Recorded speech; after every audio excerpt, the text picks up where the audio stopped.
जय श्री कृष्णा। कैसे हैं आप सब लोग। गुरु उदय होने वाले हैं, यानी कि बृहस्पति देव महाराज 27 अप्रैल को अस्त अवस्था से निकलकर उदय अवस्था में यानी उदित अवस्था में आ जाएंगे।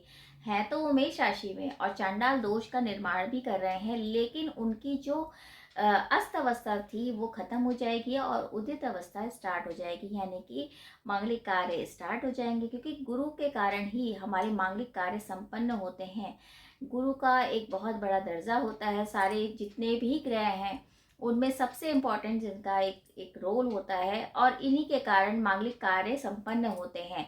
तो जितने भी रुके हुए विवाह थे या कोई भी तरीका आपका गृह प्रवेश था, मुंडन था, संतान से रिलेटेड या वाहन लेना था, वो सारे आपके काम आप कर सकते हैं, यानी कि उदित अवस्था में आ गए। हालांकि राहु के कारण गुरु चांडाल दोष का निर्माण हो रहा है, लेकिन गुरु अब अपने जो अच्छे परिणाम देने के लिए वो थोड़े सक्षम हो जाएंगे। क्योंकि चांडाल दोष तो अक्टूबर तक रहेगा, लेकिन फिर भी गुरु अच्छे परिणाम देने, शुभ परिणाम देने में सक्षम हो जाएंगे।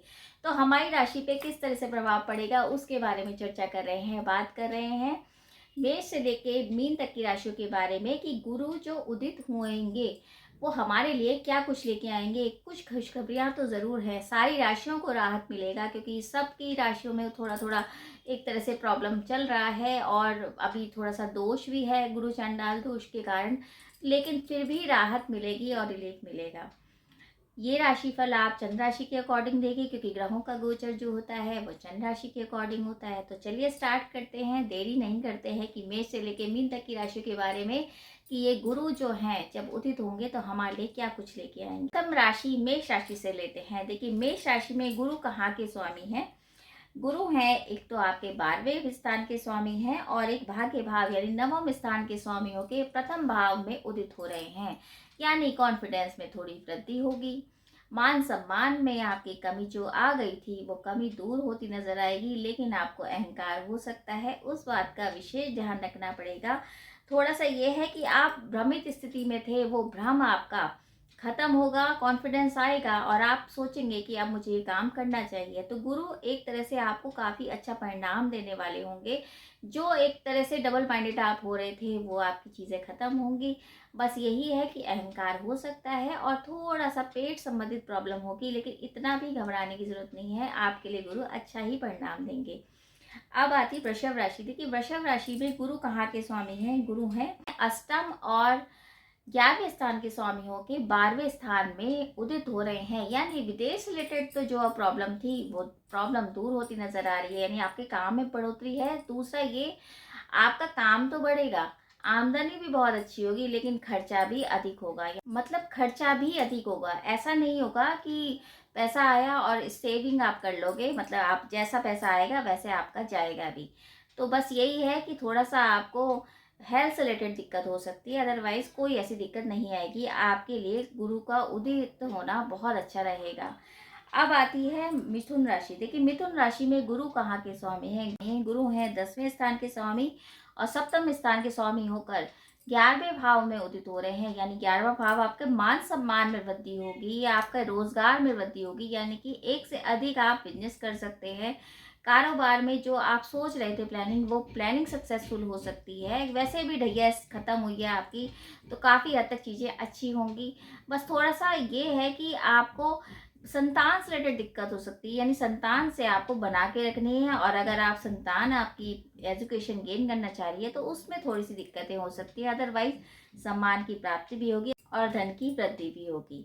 कर्क राशि। देखिए कर्क राशि में गुरु कहाँ के स्वामी हैं। गुरु हैं नवम स्थान के स्वामी और छठे स्थान के स्वामी होकर 10वें भाव में उदित हो रहे हैं। यानी काम में आपकी बढ़ोतरी, जो आप ट्रांसफर सोच रहे थे वो ट्रांसफर हो सकता है आपके काम में बदलाव आए, यानी आप एक से ज़्यादा ऐसा कुछ बदलाव अपने बिजनेस में करें या ट्रांसफर आपकी जॉब हो जाए जिसमें आपको मुनाफा हो पैसों से रिलेटेड, लेकिन मेहनत के अकॉर्डिंग। क्योंकि कार्य क्षेत्र का स्थान है, 10वां घर जो होता है कर्म का होता है, तो यानी कि जैसा आप कर्म करेंगे उस हिसाब से ही आपको रिजल्ट मिलेगा। तो आपके लिए गुरु अच्छा ही फल देंगे। बस यही है कि अहंकारी ना बनिए, थोड़ा अहंकार नहीं करेंगे तो अच्छा रहेगा। सिंह राशि। देखिए सिंह राशि में गुरु हैं 8वें स्थान के स्वामी और पंचम स्थान के स्वामी होकर भाग्य भाव में उदित हो रहे हैं, यानी कि छोटी यात्राओं से आपको लाभ मिलेगा। पिता का सुख आपको मिलेगा, पिता से सपोर्ट जो नहीं मिल पा रहा था वो मिलने लगेगा। और जो आपके काम बनते बनते बिगड़ रहे थे वो काम में आपकी बढ़ोतरी होगी, धार्मिक यात्राएं आपकी होंगी, तो आपके लिए भी टाइम अच्छा जाएगा। कन्या राशि, देखिए कन्या राशि में गुरु हैं चतुर्थ स्थान के स्वामी और सप्तम स्थान के स्वामी अष्टम में जाके उदित हो रहे हैं, तो बीमारी तो आपको घेरेगी, यानी पेट संबंधित हो या आपकी जोड़ों संबंधित इस तरह की बीमारी हो सकती है, लेकिन आपका रुका हुआ धन भी आएगा। रुके हुए जो काम आपके थे वो सारे काम संपन्न होंगे, आपके ऊपर गुरुजनों का आशीर्वाद रहेगा। बस थोड़ा यह है स्वास्थ्य के हिसाब से थोड़ी गड़बड़ हो सकती है, यानी उसका आपको ध्यान रखना है। तुला राशि, देखिए तुला राशि में गुरु कहाँ के स्वामी हैं? गुरु हैं तीसरे स्थान और छठे स्थान के स्वामी होकर सातवें भाव में उदित हो रहे हैं, यानी कि आपके काम के क्षेत्र में आपके काम बनेंगे।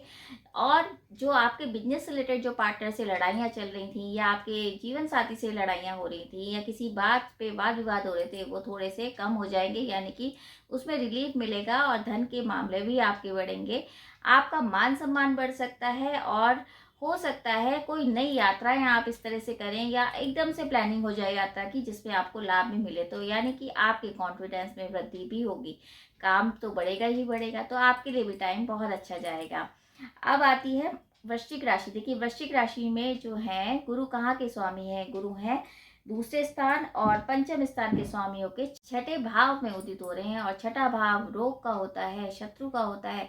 अब वहां उदय होने का मतलब ये है कि आपके जो रोग पुराने थे उनसे आपको थोड़ी सी निजात मिलेगी, यानी उससे आपको एक दिशा मिल जाएगी। हो सकता है कोई ट्रीटमेंट आपका जो रुक रहा था वो ट्रीटमेंट सही तरीके से हो जाए और आपकी जो बीमारी थी उसमें थोड़ा सा एक तरह से कमी आना शुरू हो जाए। आपके शत्रु जो हावी हो रहे थे वो हावी होना कम हो जाएंगे, यानी कि शत्रु और जो ऋण है उनसे आपको मुक्ति मिलेगी। तो वृश्चिक राशि वालों के लिए टाइम ठीक तो है, लेकिन ढैया का साथ है, तो यानी कि थोड़ा सा आपको गुप्त शत्रु परेशान कर सकते हैं, इस बात का ध्यान रखिए। अदरवाइज आपको थोड़ा सा रिलीफ तो पहले से मिलेगा ही मिलेगा। धनु राशि, धनु राशि में जो गुरु हैं वो कहाँ के स्वामी है?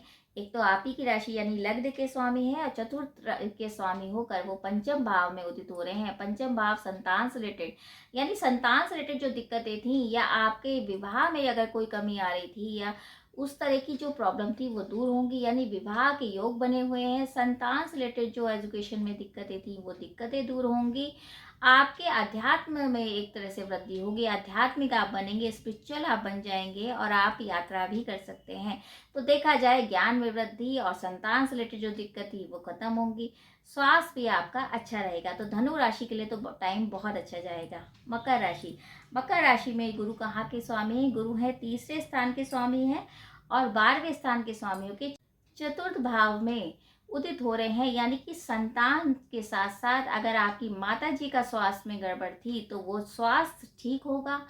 आपके व्यापार में वृद्धि होगी, कॉन्फिडेंस भी वृद्धि होगी, लेकिन बस थोड़ा सा ये है आपको वाद विवाद से बचना है। हालांकि कोर्ट कचहरी के जो मामले थे वो भी आपके अगर चल रहे थे उनमें आपको जीत हासिल होगी, यानी कि वो आपके काम सही हो जाएंगे। बस थोड़ा सा ये है अहंकारी ना बनिए, वाद विवाद हो सकता है, उस बात का विशेष ध्यान रखिए। अब आती है कुंभ राशि, देखिए कुंभ राशि में गुरु कहाँ के स्वामी हैं? गुरु दूसरे स्थान के स्वामी और 11वें स्थान के स्वामी होके तीसरे भाव में उदित हो रहे हैं, यानी कि भाई बहनों का पूरा सहयोग, छोटी यात्राओं से लाभ। बस थोड़ा सा ये है कि आपकी बॉस से अनबन हो सकती है, उस बात का ध्यान रखना। वाद विवाद से आपको दूर रहना है, अन्यथा दिक्कत हो जाएगी। लेकिन आपके सम्मान में भी वृद्धि है और ट्रांसफर के योग भी आपके हो जाएंगे। अब आती है अंतिम राशि मीन राशि, देखिए मीन राशि में जो गुरु हैं वो कहाँ के स्वामी है? एक तो आप ही की राशि के स्वामी यानी लग्न के हैं और 10वें स्थान के स्वामियों के दूसरे भाव में उदित हो रहे हैं, यानी धन से रिलेटेड जो दिक्कतें थी वो दिक्कतें दूर होंगी। गुरुजनों की सेहत का थोड़ा सा ध्यान रखना पड़ेगा। कटु वचन आप किसी को नहीं बोलिए। आपके पार्टनर आपको सहयोग करेंगे, यानी कि आपके जो बिजनेस पार्टनर हैं या आपके जो जॉब से रिलेटेड जो भी पार्टनर हैं वो आपकी सहयोग में रहेंगे। आपका धन जो है संचित होना स्टार्ट होगा, यानी गुरु आपको थोड़ी सी हेल्प करेंगे। क्योंकि इस टाइम क्या हो रहा है कि धन आ रहा है और जा रहा है, लेकिन थोड़ा सा धन में भी बचत होगी और आपके काम भी बनेंगे।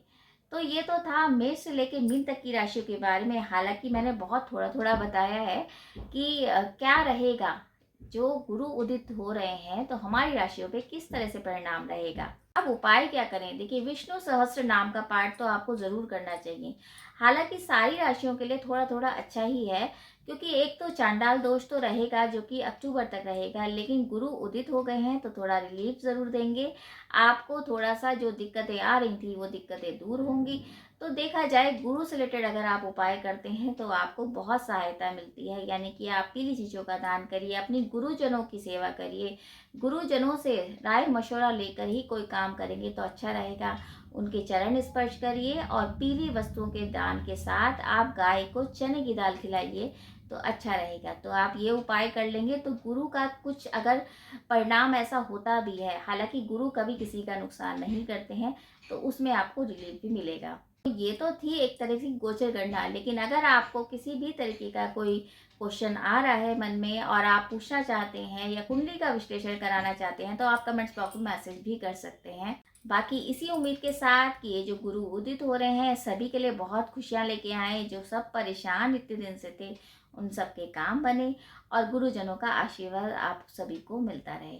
और अगर आपको वीडियो अच्छा लगे तो आप शेयर भी कीजिए। जय श्री कृष्णा।